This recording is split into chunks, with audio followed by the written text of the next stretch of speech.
Hari ini hari yang telah dijadikan Tuhan. Oleh karena itu mari kita bersuka di dalam Dia yang memberikan hidup. Haleluya.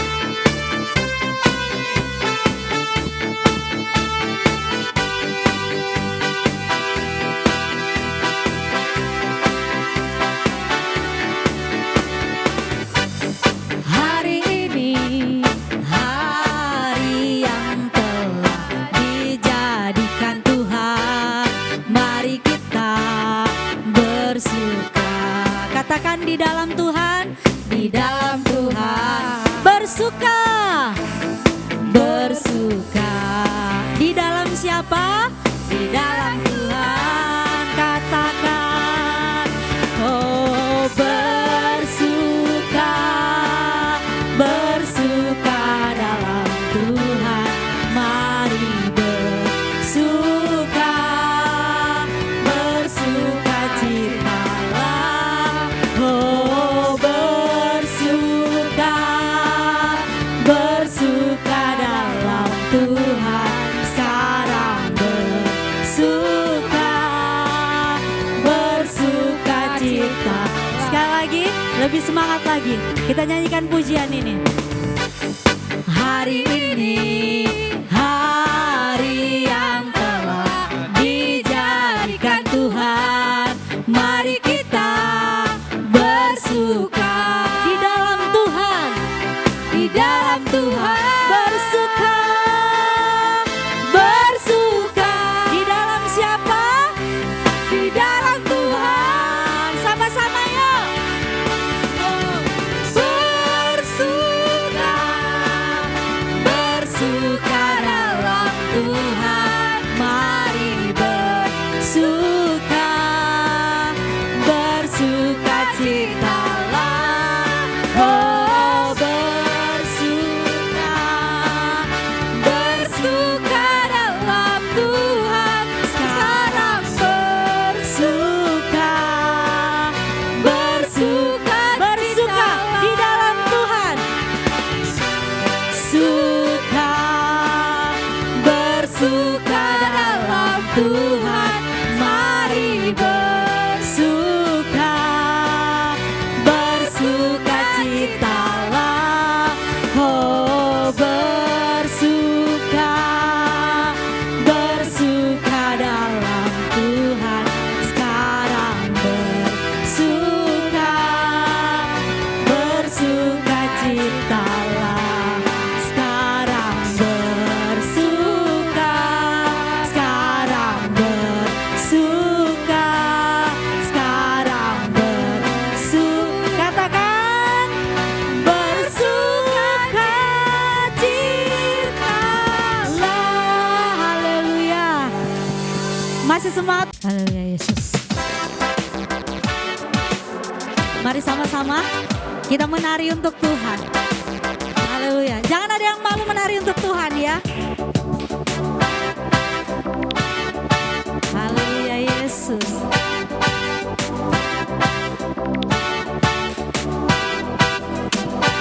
Kasih yang begitu besar, lebih kuat dari dosa. Kasih yang menemukanku, selamatkan, selamatkan dan pulihkanku. Katakan ku naikkan syukurku, ku naikkan syukurku. Ku tak akan berhenti memuji, meninggikan namamu selalu, menari, memuliakanmu. Dibebaskan, dibangkitkan hidup yang kau beri, dan kini hanya untukmu. Yuk sama-sama menari, ikuti kami menari ya. Terserah mau Anggi boleh diikuti, mau saya boleh. Oke? Haleluya Yesus.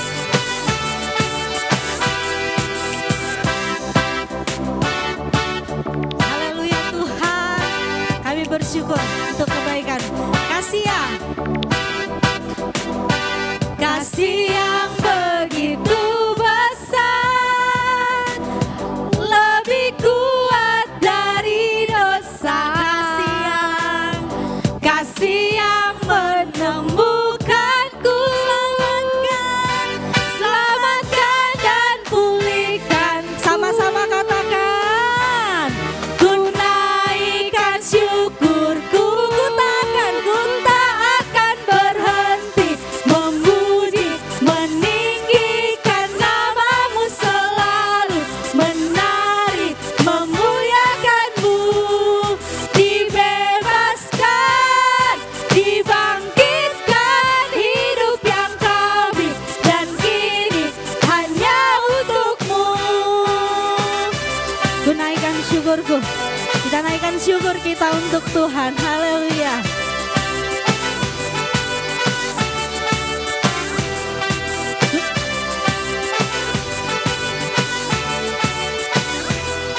Haleluya Yesus. Dua kiri dua kanan ya. Ku naikkan syukurku. Ku naikkan syukurku. Sekali lagi.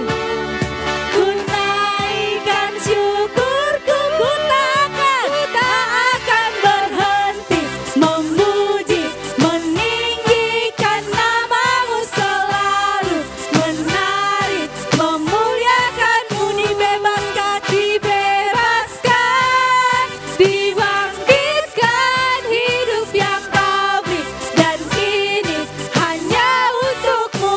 Hidup yang kau beri, dan kini hanya untukmu. Hidup yang kau beri, dan kini hanya untukmu. Haleluya Yesus. Silakan duduk kembali.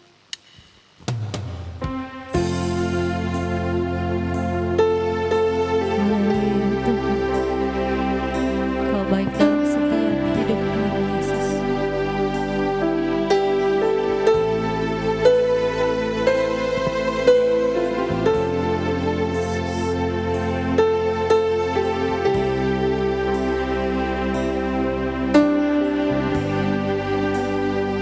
Kita sama-sama nyanyikan pujian. Rohmu yang hidup penuhiku, mengalir dalamku. Jiwaku tenang bersamamu dalam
Shalom bagi kita semua.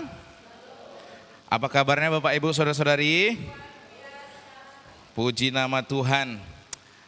Baik, sebelum kita mendengarkan sabda firman Tuhan, saya mengajak kita semua bersatu di dalam doa. Kami bersyukur kepadamu ya Tuhan, kami mau merenungkan sabda firman-Mu. Firman yang kami percaya merupakan perkataan Tuhan, yang merupakan cerminan dari pribadi Tuhan, yang merupakan cerminan hikmat dari Tuhan, yang sangat berguna bagi kehidupan kami, yang menuntun dan membimbing kami Tuhan, membawa kami dalam kehendak Tuhan. Firman-Mu pelita dan terang bagi hidup kami ya Tuhan.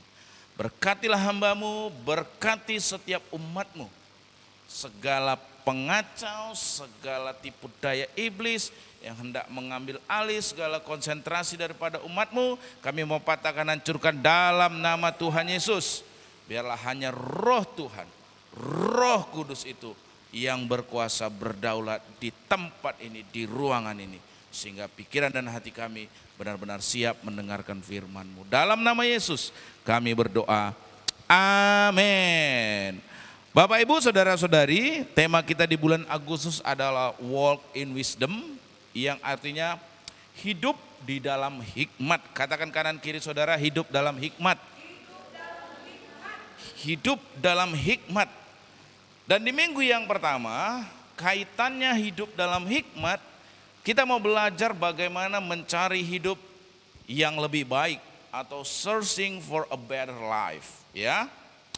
Nah, berbicara tentang hikmat. Apakah itu hikmat? Apakah hikmat itu sama dengan kepandaian? Nah, Bapak Ibu Saudara-saudari, hikmat itu tidak sama dengan kepandaian. Karena dalam realita kepandaian dan hikmat itu seringkali berjalan tidak seiring. Orang yang pintar atau orang yang pandai belum tentu orang yang berhikmat. Jadi antara hikmat dan kepandaian atau kepintaran itu berbeda dan seringkali berjalan tidak seiring. Lalu apakah itu kepandaian, apakah itu hikmat? Bapak Ibu Saudara-saudari, kepandaian itu adalah kemampuan untuk memahami dan mengingat informasi. Jadi memahami, mengingat satu kemampuan tentang informasi, lalu bagaimana kecakapan untuk berpikir secara kritis, yang kesemuanya nampak dalam ukurannya itu adalah nilai akademis maupun prestasi intelektual yang dicapai orang tersebut. Itu pintar. Pintar intelek, kaitannya dengan nilai akademis ataupun prestasi intelektual. Nah, itu pandai atau pintar. Sedangkan hikmat itu adalah bagaimana kemampuan untuk menggunakan pengetahuan dan kebenaran secara tepat dalam kehidupan nyata, yang ukurannya, kalau tadi ukurannya itu nilai akademis, prestasi intelektual, itu yang namanya pandai.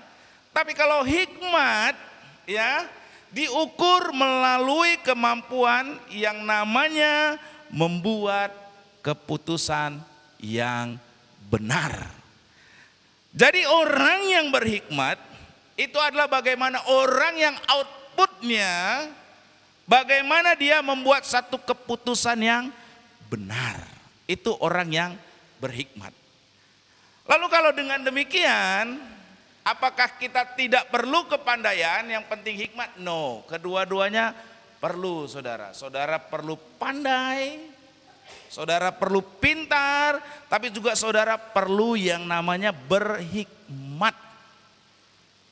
Satu kali lagi saya tekankan, hikmat itu adalah outputnya, hasilnya adalah bagaimana engkau membuat satu keputusan yang benar dengan segala pengetahuan dan kebenaran yang nampak ukurannya itu bagaimana kaitannya dengan membuat keputusan yang benar. Kedua-duanya ini sangat penting, perlu pintar, tapi juga perlu berhikmat. Kepandaian diperlukan, tapi hikmat juga tidak boleh diabaikan. Tapi kalau menyangkut yang namanya mutu atau kualitas kehidupan dan bagaimana kebahagiaan atau kehidupan yang lebih baik, maka tidak dapat dipungkiri bahwa hikmat lebih menentukan. Saya ulangi sekali lagi, kalau kaitannya dengan kualitas kehidupan, kebahagiaan ataupun kehidupan yang lebih baik, maka hikmat itu sangat penting. Karena berulang kali disampaikan, hidup kita ini tidaklah terlepas dari yang namanya keputusan-keputusan, betul? Keputusan yang salah membuahkan penyesalan, membuahkan kekecewaan. Keputusan yang tepat, keputusan yang benar membuahkan kebahagiaan. Jadi sangat penting ini yang namanya hikmat, Bapak Ibu Saudara-saudari. Karena sepandai apapun seseorang, ya kalaupun pintar, tapi nggak mampu membuat keputusan dengan benar, bukan saja hidupnya akan berantakan, ia juga akan mengakibatkan kehidupan orang lain itu juga menjadi porak-poranda. Jadi kalau orang tersebut tidak memiliki hikmat, hidupnya sendiri rugi, hidupnya sendiri rusak, yang juga berakibat juga kepada kehidupan orang lain. Ini sangat penting yang namanya berhikmat ini, Bapak Ibu Saudara-saudari. Sehingga karena sedemikian pentingnya ini hikmat, tak mengherankan dalam Alkitab kita yang terdiri dari 66 kitab, 39 perjanjian lama, 27 perjanjian baru, ada satu kitab khusus yang membicarakan atau yang membahas tentang hikmat. Apa kitabnya saudara? Amsal. Itu merupakan kitab yang secara khusus yang sangat menekankan pentingnya hikmat. Ini tidak main-main Bapak Ibu Saudara-saudari. Ya, bagaimana pentingnya untuk yang namanya memperoleh hikmat. Tentang bagaimana pentingnya juga memperoleh hikmat ini dicatat dalam Amsal pasalnya yang kedua, ayat yang pertama sampai dengan ayatnya yang ke-6. Amsal pasal 2 ayat yang pertama sampai dengan ayat yang ke-6 dikatakan begini, hai anakku, jikalau engkau menerima perkataanku dan menyimpan perintahku dalam hatimu, sehingga telingamu memperhatikan hikmat dan hatimu condong kepada kepandaian, ya jikalau engkau berseru kepada pengertian dan bersuara memohon kepandaian, jikalau engkau mencari hikmat, kepandaian itu seperti mencari perak dan mengejarnya seperti mengejar harta terpendam, maka engkau akan memperoleh pengertian tentang takut akan Tuhan dan mendapat pengenalan akan Allah.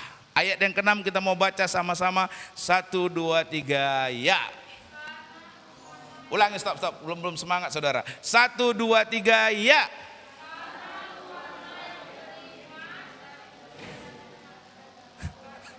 Dari mulutnya datang pengetahuan dan kepandaian. Bapak Ibu Saudara-saudari, di ayat ini penulis Amsal menempatkan dirinya seperti seorang ayah yang sedang memberi nasihat kepada anaknya. Itu sebabnya di ayat yang pertama ditulis dengan kata hai anakku. Di ayat-ayat ini juga yang baru saja kita baca disandingkan tentang yang namanya hikmat dan kepandaian. Sebagaimana yang telah diuraikan tadi di awal bagian firman Tuhan, hikmat dan kepandaian ini merupakan dua hal yang berbeda, dan seringkali tidak berjalan selalu seiring. Tapi orang yang berhikmat memang patut disebut sebagai orang yang pandai. Pandai bukan hanya dalam hal prestasi akademik, tapi pandai dalam hal membuat keputusan yang tepat.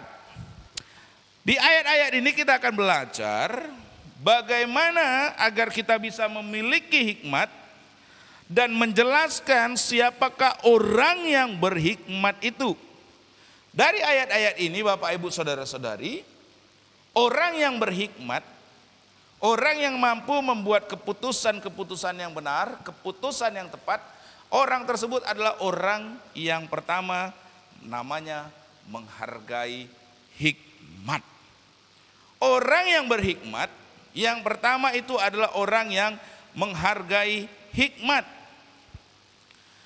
Kalau saudara ingin memperoleh hikmat, agar saudara menjadi orang yang berhikmat, maka yang pertama sangat penting hargailah hikmat itu. Tentang bagaimana pentingnya menghargai hikmat itu diungkapkan juga oleh seorang filsuf yang bernama Sokrates. Dia adalah seorang filsuf yang sangat terkenal dan yang hidup 2400 tahun yang lampau. Satu kali ada seorang pemuda datang kepada Sokrates ini. Dia berkata begini, "Oh Sokrates yang agung, aku datang kepadamu, aku ingin meminta yang namanya hikmat." Tanpa banyak kata, Sokrates langsung membawa si pemuda tersebut keluar, lalu berjalan ke arah pantai. Mereka masuk ke dalam lautan sampai batas airnya itu mencapai dada. Lalu si Sokrates bertanya lagi kepada si pemuda tadi, "Kau apa yang kau inginkan?" Si pemuda ini bilang, "Aku menginginkan hikmat ya Sokrates yang bijak." Tanpa berkata apa, Sokrates langsung menenggelamkan si anak muda tersebut ke dalam air. Setelah 30 detik, dia biarkan anak muda tersebut keluar dari air. Ditanya, "Apa yang kau inginkan?" Dia kembali menjawab, "Aku ingin meminta hikmat ya Sokrates yang mulia." Mendengar jawaban itu, kembali Sokrates ini menenggelamkan si anak muda tersebut ke dalam air. Kali ini enggak 30 detik, 40 detik. Setelah 40 detik dikeluarkan dari dalam air. Ditanya lagi, "Apa yang kau inginkan?" "Aku menginginkan hikmat ya Sokrates." Belum selesai, "Iya Sokrates yang mulia aku." Langsung ditenggelamkan lagi ke dalam air. Sampai 45 detik.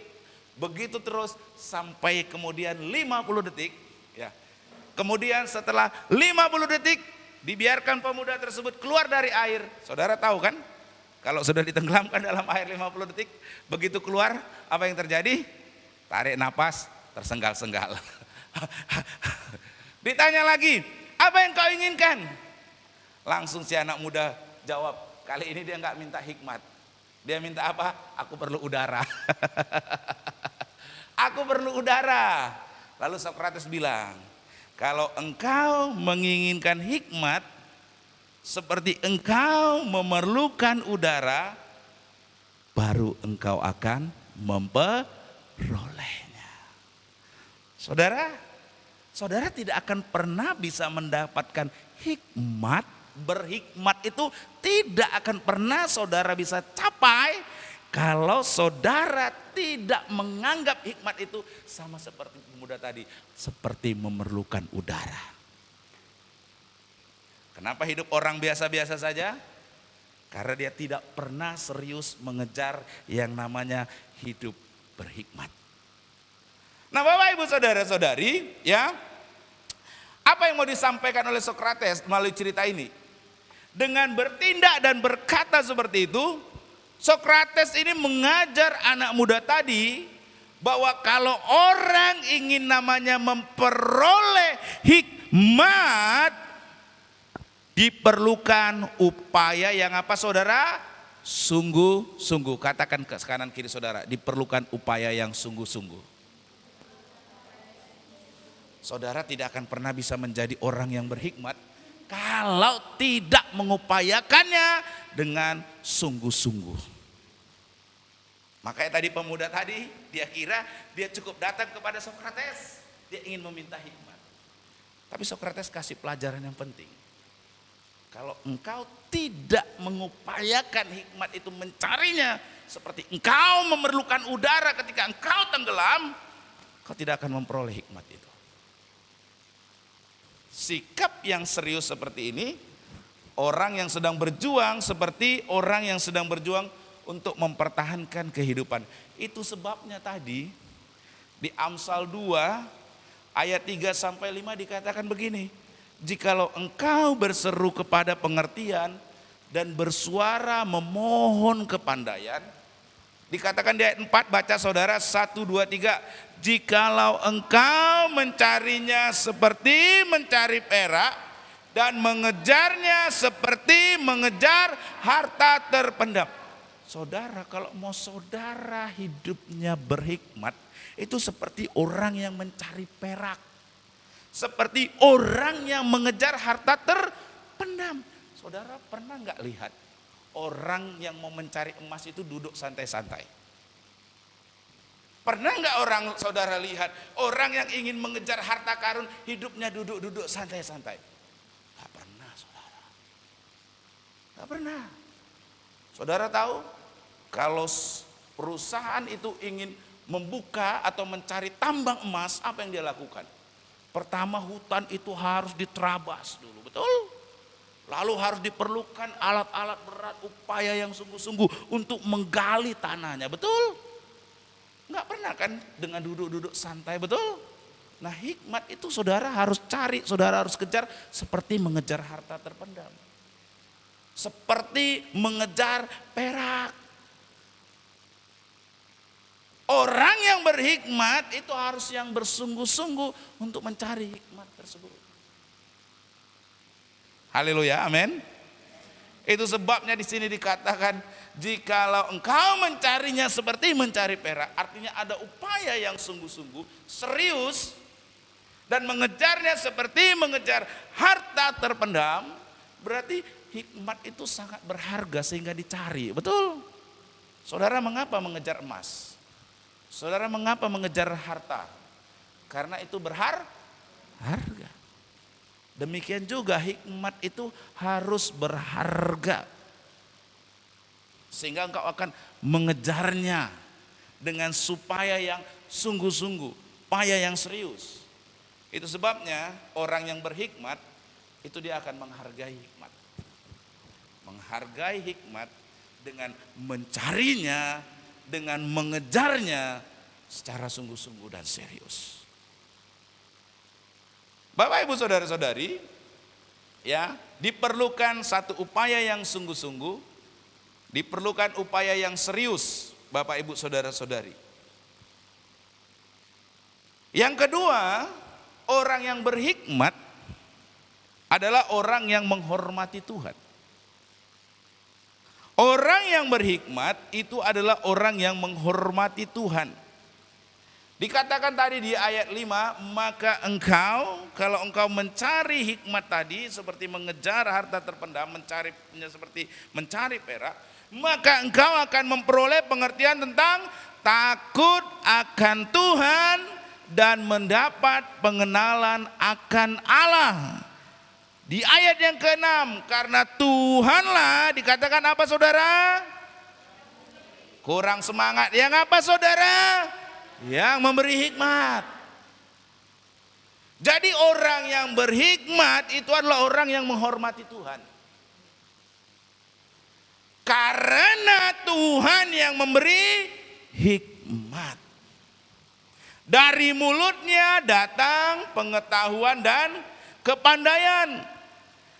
Kalau orang seperti dikatakan tadi di ayat yang keempat, sungguh-sungguh menghargai hikmat, dia akan hidup mencarinya, dan kemudian ketika dia memperoleh itu juga di dalamnya termasuk pengertian tentang takut akan Tuhan dan dapat mendapat pengenalan akan Allah. Sangat penting tentang takut akan Tuhan dan pengenalan akan Allah kaitannya dengan hikmat. Karena hikmat, pengetahuan, dan kepandaian itu berasal daripada Tuhan. Bapak, Ibu, saudara-saudari, dalam dunia ini ada dua macam hikmat. Ya. Dalam dua ini ada dua macam hikmat. Yang pertama hikmat dunia. Hikmat dunia adalah hikmat yang tidak memperdulikan kehendak Tuhan, tapi semata-mata mendahulukan kepentingan pribadi. Ini adalah hikmat akal bulus.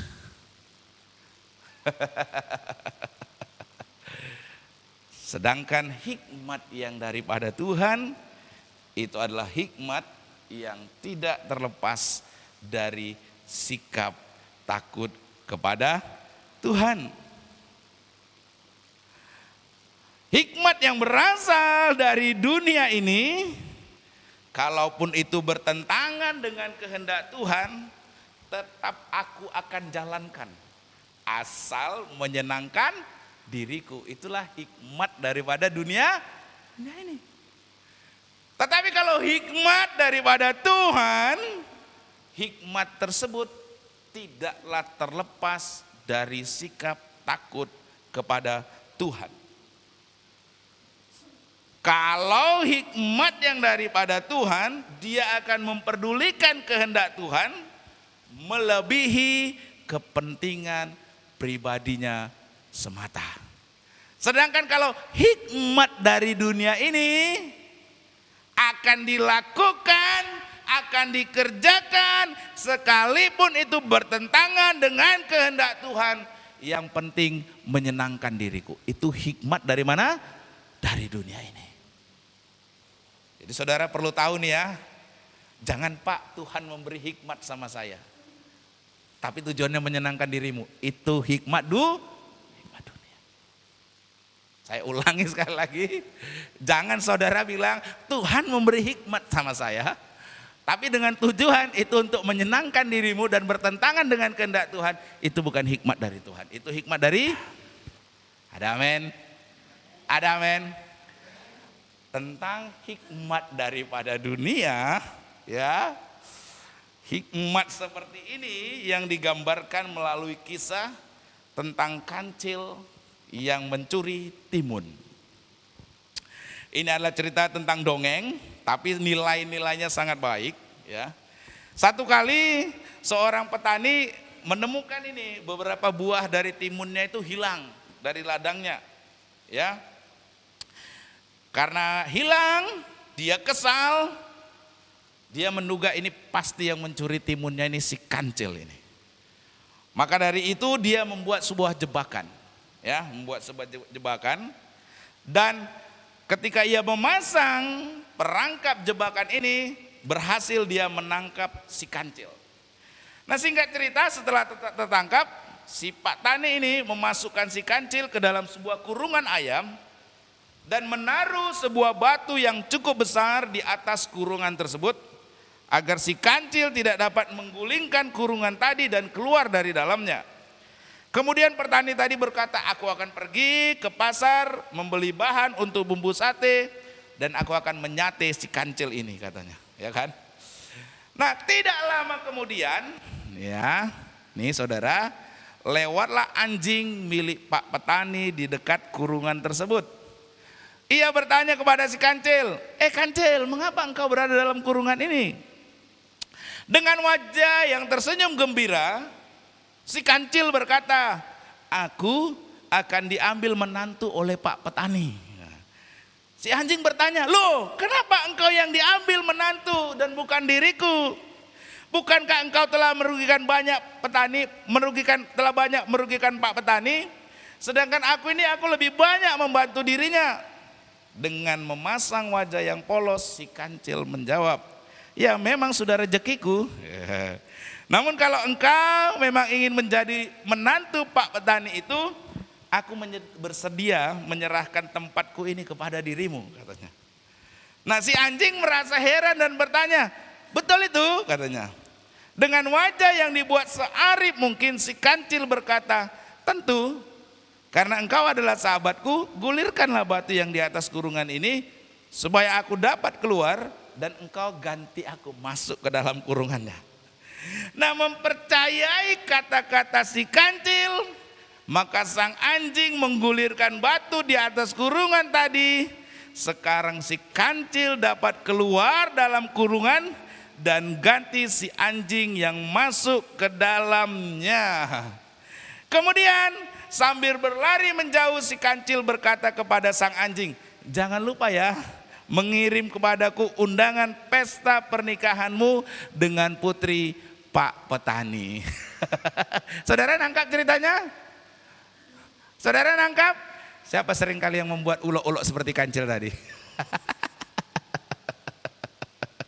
Halo? Itu hikmat dari dunia. Ya kan? Siapa yang dirugikan? Pak Petani. Siapa yang dirugikan? Si anjing. Dia menguloki. Itu hikmat daripada dunia. Saya ulangi sekali lagi. Yang demikian, yang hanya untuk kepentingan dirimu sendiri, untuk menyenangkan dirimu sendiri, itu seperti si kancil tadi. Itulah yang hikmat daripada dunia. Bapak, Ibu, saudara-saudari, tentang ini ya, tentang ini memberi kita pelajaran ya, supaya kita juga tidak bersikap dungu seperti si anjing, dan pentingnya berhati-hati kepada kata-kata yang licin dan menjebak seperti yang diucapkan oleh si kancil. Saudara perlu menjadi bijak. Amin. Saudara jangan bersikap dungu, amin. Dengan mempercayai kata-kata orang seperti kata-kata si kancil. Kata-kata licin dari si kancil itulah yang menggambarkan namanya hikmat dunia. Sekali lagi, kata-kata licin yang dikatakan oleh si kancil tadi, itulah yang menggambarkan hikmat dari dunia. Saudara paham hikmat dari Tuhan dengan hikmat dari dunia, amin? Amin. Amin, saudara. Nampak perbedaannya kan? Amin. Jadi saudara jangan bilang, Pak saya dikasih hikmat, tapi saudara pakai hikmatnya seperti kancil tadi. Itu hikmat dari hikmat dari mana? Dunia, jangan Tuhan. Nipu orang kok gitu kok Tuhan. Hikmat dari dunia itu saudara. Ya. Tetapi hikmatnya yang datang dari Tuhan bukanlah demikian. Hikmat yang datang dari Tuhan itu berjalan dengan kehendak Tuhan, berjalan juga seiring dengan sikap menghormati Tuhan. Sikap menghormati yang sedemikian dalamnya sehingga di Amsal pasal 2 tadi dikatakan seperti kata takut. Saudara, hikmat yang benar itu adalah hikmat yang menghormati Tuhan. Sedemikian hormatnya sampai digambarkan seperti kata takut. Kata takut. Kata takut di sini bukanlah berarti Tuhan itu menyeramkan atau mengerikan, atau seperti Tuhan itu digambarkan seperti hewan buas, bukan. Tetapi takut akan Tuhan, ya, takut akan Tuhan di sini, Bapak Ibu saudara-saudari, adalah pengertian tentang bagaimana hormat yang sangat mendalam terhadap Tuhan. Orang yang sungguh-sungguh menghormati Tuhan karena dia takut, hormat, dialah yang akan menerima hikmat itu. Bapak Ibu saudara-saudari, ya, orang yang sungguh-sungguh menghormati Tuhan, dialah yang akan memperoleh hikmat dari Tuhan. Tentu saja hikmat yang daripada Tuhan itu adalah hikmat yang sesuai dengan kehendaknya dan yang kemudian sangat berharga bagi kehidupan kita, dan hikmat yang daripada Tuhan itu akan menghasilkan kehidupan yang lebih baik. Jadi apa itu orang yang berhikmat? Orang yang berhikmat adalah orang yang menghormati Tuhan. Dalam rasa hormatnya seperti takut. Takut bukan karena seperti Tuhan hewan buas, tapi takut karena sedemikian hormatnya. Orang yang berhikmat itu, kalau orang itu udah takut akan Tuhan, pasti hikmatnya hikmat yang berasal daripada Tuhan. Kalau hikmatnya dari dunia seperti si kancil tadi, pasti merugikan orang. Betul? Betul saudara? Jadi saudara, jangan bilang saudara berhikmat kalau mengakal bulusi orang. Itu tidak hikmat. Itu hikmat dari dunia, itu akal-akal bulus kayak gitu tuh. Saudara-saudari, hikmat dari Tuhan adalah dalam sikap menghormati Tuhan, dalam sikap takut akan Tuhan. Yang ketiga, orang yang berhikmat itu adalah orang yang menaati firman Tuhan. Orang yang berhikmat, orang yang menaati firman Tuhan. Itu sebabnya di Amsal 2 pasal ayat yang pertama sampai ayat yang kedua dikatakan begini, hai anakku, jikalau engkau menerima perkataanku dan menyimpan perintahku dalam hatimu, sehingga telingamu memperhatikan hikmat dan hatimu condong kepada kepandaian. Bapak Ibu saudara-saudari, di sini dibilang menyimpan, menerima perkataanku dan menyimpan perintahku dalam hatimu. Itu artinya di sini bukan sekedar mendengar perintah Tuhan, mendengar firman Tuhan, lalu ya simpan. Apalagi disimpan dalam hatinya untuk kemudian dikeluarkan, dikeluarkan untuk mengkoreksi atau mengatakan kepada orang lain seperti begini saudara. Wah ya ini firman Tuhan yang kudengar hari ini ya, oh cocok kali nih ya. Tapi cocoknya ini untuk istriku, cocoknya atau untuk suamiku. Yang tadi ini cocok khotbahnya untuk temanku, yang ini cocok untuk tetanggaku. Tapi cocok untuk orang lain, tetapi tidak pernah cocok untuk dirinya sendiri. Ya, ini hati-hati. Hati-hati. Betul? Betul? Firman Tuhan didengar.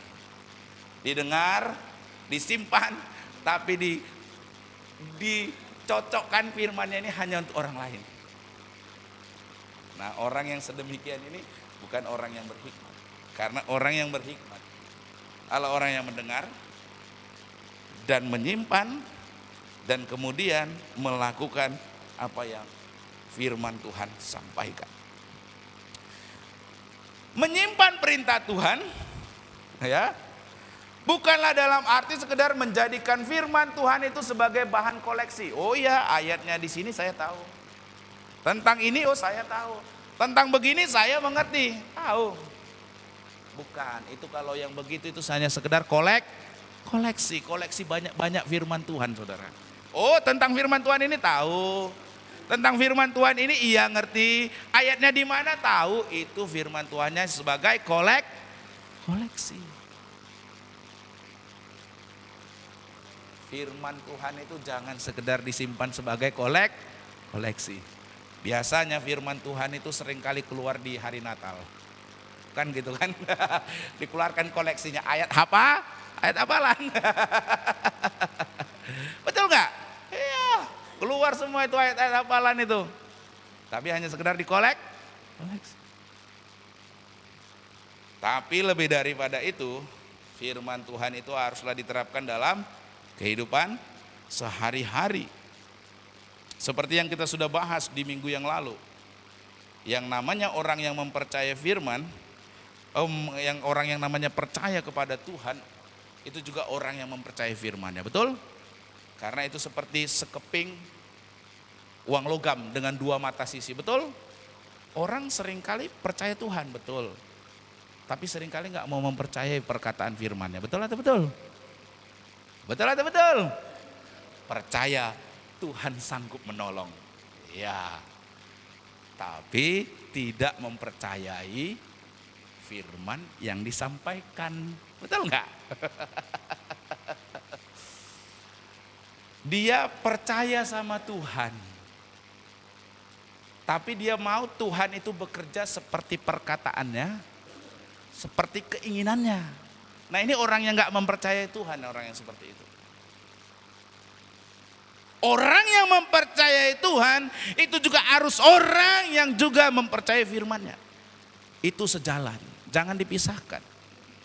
Hari-hari ini seringkali orang mau mempercayai Tuhan, tapi tidak mempercayai firman-Nya. Betul? Betul atau betul? Percaya Tuhan di sini? Boleh angkat tangannya? Siapa di sini yang percaya Tuhan? Boleh angkat tangannya, saya mau lihat. Oke, turunkan. Sekarang pertanyaan saya, dalam 1 minggu yang sudah Anda lalui, berapa banyak perkataan firman Tuhan yang saudara kerjakan? Angkat tangan.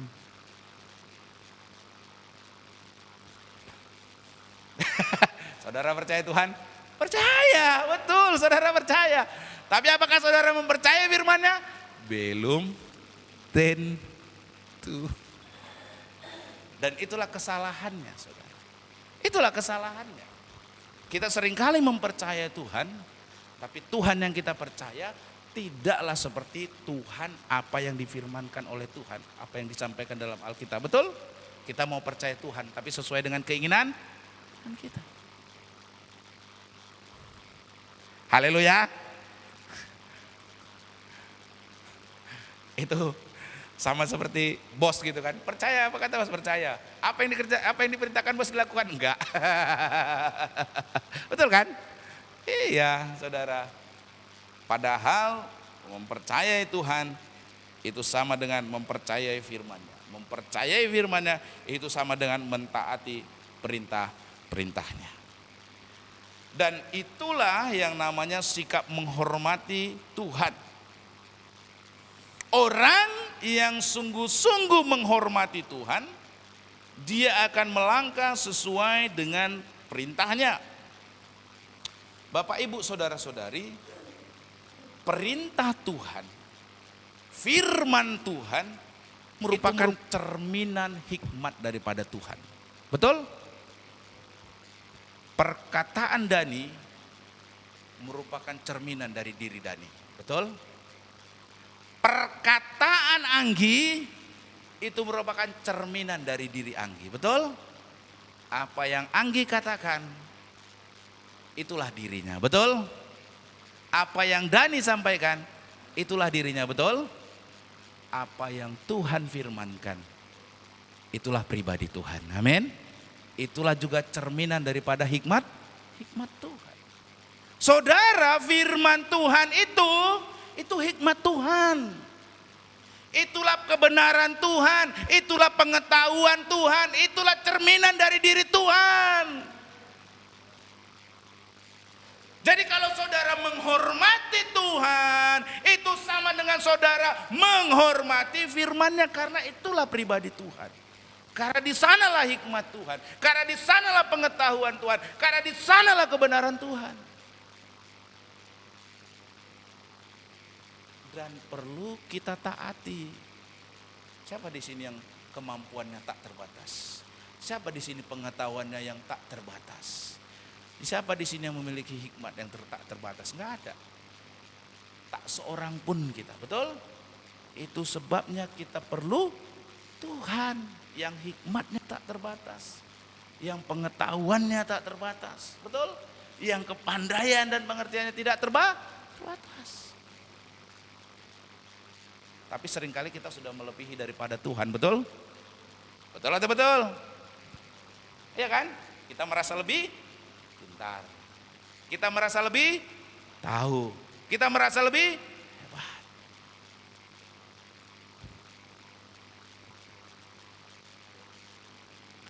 Firman Tuhan itulah hikmat Tuhan.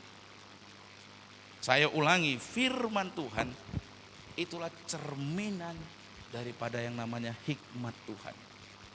Makanya saya percaya orang yang ikut Tuhan gak akan pernah tersesat. Betul? Tapi kalau orang yang ikut manusia seringkali betul? Betul. Sudah menjadi realita. Orang yang mengikut manusia pasti seringkali tersesat. Pasti seringkali kecewa. Karena apa? Pengetahuannya terbatas. Kesetiaannya terbatas. Tapi kalau orang ikut Tuhan, nggak akan pernah saudara mengecewakan dan nggak akan pernah menyesatkan, betul? Karena Tuhan pribadi yang hikmatnya tidak terbatas. Orang yang berhikmat, ya, tentu orang yang akan menghormati firman Tuhan. Orang yang menaati firman Tuhan. Sebab di dalam firman Tuhan itu terkandung hikmat yang sangat berharga. Dan saudara harus ingat, kualitas kehidupan kita, mutu kehidupan kita itu sangat bergantung dengan apa yang masuk dalam diri kita. Saya ulangi, kualitas kehidupan kita, mutu kehidupan kita itu sangatlah bergantung dengan apa yang masuk atau mengisi pikiran, hati, dan kehidupan kita. Itu sama seperti ini, saudara. Ada dalam istilah komputer, garbage in, garbage out. Yang artinya sampah masuk, sampah keluar. Komputer itu, saudara, komputer itu sangat bergantung data yang dikeluarkannya, kualitas yang diproduksi oleh komputer itu tergantung pada apa atau kualitas data yang masuk. Apabila data yang diinput adalah data-data yang keliru, maka output yang dihasilkan oleh komputer itu juga keliru. Apa yang masuk dalam hatimu, apa yang masuk dalam pikiranmu akan menentukan keluarnya seperti apa. Jadi kan nggak mungkin, ya kan saudara, masuk hal-hal yang berkualitas, keluar hal-hal yang jelek. Nggak mungkin. Pasti masuk semua hal yang jelek. Makanya kualitasnya juga jelek.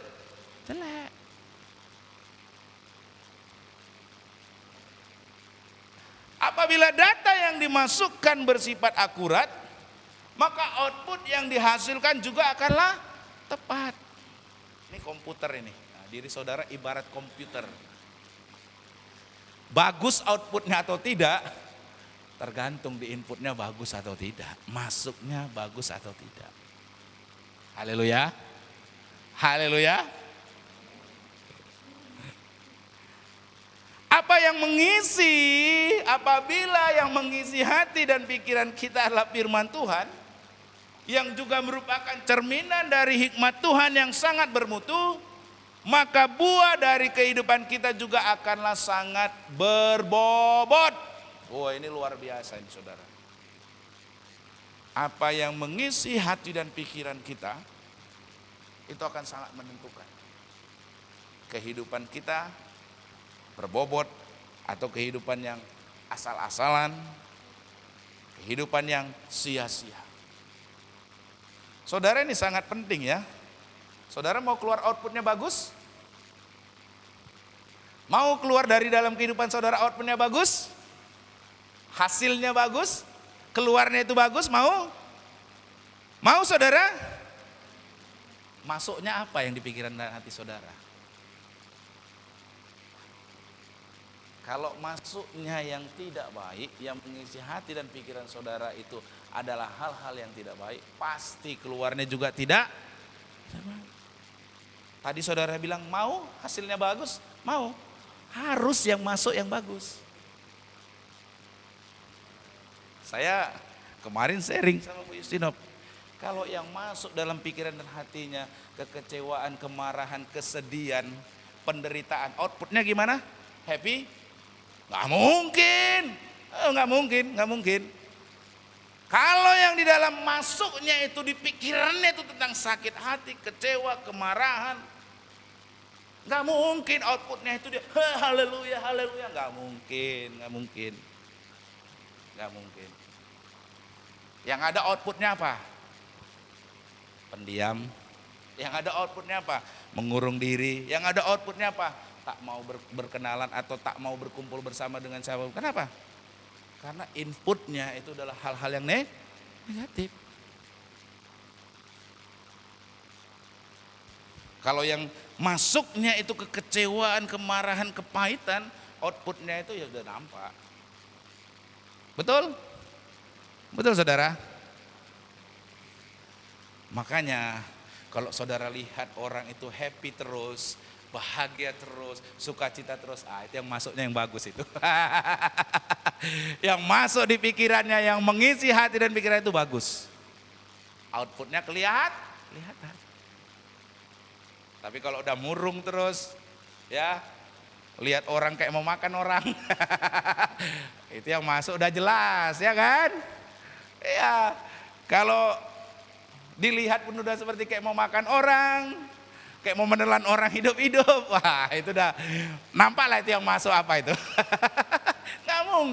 Nggak mungkin firman Tuhan yang masuk itu, nggak mungkin. Amin. Ingat prinsip GIGO. GIGO, ya. Garbage in, garbage out. Apa yang masuk menentukan apa yang keluar. Udahlah, kualitas kehidupan seseorang itu nampak. Makanya Tuhan bilang, dari buahnya lah diketahui kehidupan seseorang. Itu buah itu nampak, saudara. Dari apa yang keluar buahnya itu kelihatan apa yang masuk dalam dirinya. Betul? Kalau hidupnya mau senang sendiri, kalau hidupnya mau happy sendiri, kalau hidupnya mau suka-sukanya sendiri, itu nampak apa yang masuk. Betul? Gampang. Ingat aja prinsip GIGO. Apa yang masuk menentukan apa yang keluar. Kalau saudara mau hidupnya bermutu, kalau saudara mau hidupnya berhikmat, ya isi hidup saudara dengan firman Tuhan. Kalau saudara percaya kepada Tuhan, saudara harus percaya kepada firman-Nya.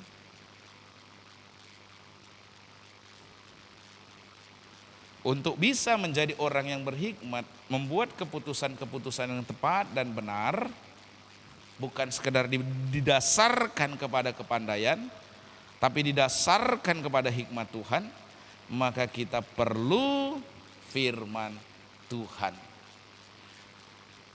Bapak Ibu saudara-saudari, ya. Siapa di sini yang makan seminggu sekali? Angkat tangannya. Siapa di sini yang makan 3 kali sehari? Angkat tangannya. Ada? Siapa di sini yang makan 3 hari sekali? Angkat tangannya. Gak, jangan malu-malu saudara. Ada yang makan 4 kali sehari itu gak apa-apa. Siapa di sini saudara yang makan dalam sehari 3 kali? Oh enggak ada? Oh ada, Mak Justin jujur. Siapa di sini yang 1 hari makannya 1 kali? Ah yang bener Ter, dari badanmu gak nampak makan 1 hari sekali. Ya, umumnya orang makan sehari berapa kali? 3 kali. Ada gitu yang di dalam ruangan ini makannya seminggu 1 kali? Gak ada. Kenapa kalau saudara makan nasi sehari 3 kali, firman Tuhan saudara gak pernah makan sehari 3 kali? Bahkan saudara mungkin makan firman Tuhannya seminggu sekali. Hanya ketika hari Minggu. Pertanyaan saya, kalaulah saudara makannya seminggu 1 kali, apa yang terjadi dengan tubuh Anda? Apa yang akan terjadi dengan kesehatan Anda? Anda akan sehat makan seminggu sekali? Sakit. Itu sebabnya banyak juga orang seringkali sakit hati, kecewa karena makannya firman Tuhannya seminggu sekali, cuma minggu ibadah. Makanya tubuhnya terganggu, kesehatannya terganggu. Orang yang kalau makan sebulan cuma 1 kali atau seminggu 1 kali, pasti tubuhnya kesehatannya terganggu. Demikian juga kehidupan rohani seseorang. Haleluya. Kalau makannya cuma seminggu sekali, itu pun hanya hari Minggu dengar khotbah, itu pun kalau dengar. Kadang pun nggak dengarkan gitu. Gimana? Mau manusia rohaninya bisa sehat? Ya nggak mungkin. Udahlah seminggu kali iya kalau dengar. Kalau nggak dengar, kalau nggak lakukan, ya. Haleluya. Amin. Tuhan merancang kita bukan untuk makan hanya seminggu sekali. Tapi Tuhan merancang kita untuk makan 2-3 kali sehari. Demikian juga kehidupan rohani kita, Bapak Ibu Saudara-saudari. Kita dirancang untuk menerima asupan rohani yaitu firman Tuhan 2-3 kali sehari. Ada amin? Iya saudara. Kalau nggak karena ngikuti firman Tuhan saudara. Ya, kalau nggak karena ngikuti firman Tuhan, saya ini bisa orang yang paling kejam di dunia ini saudara. Iya. Saya itu. Orang saya masih kecil aja saya udah kepikiran mau membunuh bapak saya waktu itu. Mau bayangin tuh jahatnya saya saudara. Iya, karena saking bayangin tuh masih kecil. Udah punya hasrat yang sedemikian besar. Makanya saya bilang kalau nggak karena firman Tuhan, saya ini orang bisa paling jahat juga. Nah, saudara, tapi karena apa yang masuk, ya kan saudara, menentukan apa yang keluar saudara. Ya saya dulu itu, saya udah punya pikiran yang begitu saudara. Padahal masih kecil SD. Saya orangnya pendendam sekali. Saya sampaikan merancangkan itu. Tapi karena masuknya GO. Makin masuk banyak firman Tuhan, makin banyak masuk firman Tuhan, makin outputnya jadi berubah.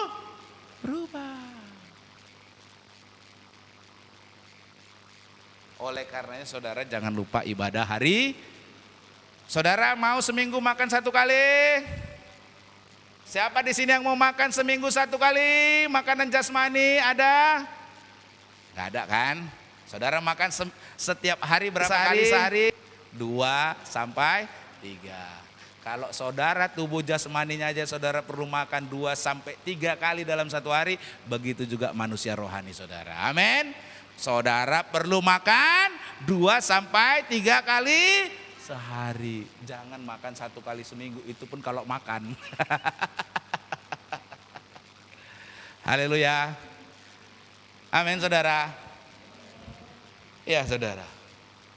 Ya, oleh karenanya kalau kita ingin semakin berhikmat, kita perlu menghormati Tuhan, kita perlu takut akan Tuhan. Takut akan Tuhan itu dimaksudkan adalah mempercayai juga serta melakukan apa yang Tuhan perintahkan.